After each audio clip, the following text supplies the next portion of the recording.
हिरीत पूर गेला, गंद पाणी झालं. तेच पाणी आम्ही प्यायलं. निलेश भाऊन काल आम्हाला पाणी वाटप केला. याच्यावर पाणी आम्हाला गाडी नाही, शाळाची बस नाही, आम्हाला पागरकाठी बस आमच्या गावात गेली पाहिजे. दुसरी गोष्ट आम्हाला त्या नावाची आटी नाही, आम्हाला घरकुल नाही, आम्हाला गावाचा रोड काहीच सुविधा नाही. आमच्या गावात चांगले रोड आहे तितके फोडून टाकले लोकांनी. नळाची आशा नाही, नळ नाही सर. आम्हाला कुणाच्या विरोधी वोट करत नाही, पण आम्ही अशी वोट करतो आमच्या गावाची समस्या झाली पाहिजे.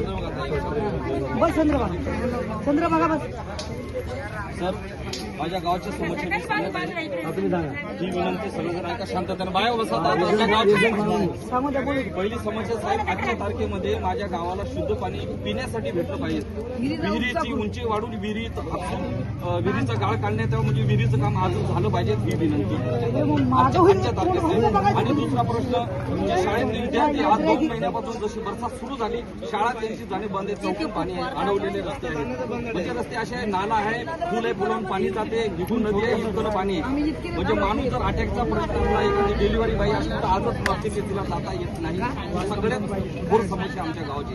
शाळा आहे, शाळेला कुंपण नाही. 2-4 कुत्र्याची इतकी केसेस खतरनाक झालेले आहेत की पेपरला सुद्धा आलेले आहेत. शाळेला घरापर्यंत अशी पाणी येऊन राहिले. अशी समस्या माझ्या गावाची. जे नळ योजना आलेली आहे ती आज 4.5 वर्षापासून माझ्या गावात पूर्ण नळ बंद आहेत. 1 किंवा 2 नळ चालू आहेत, ते आज खबर लागली.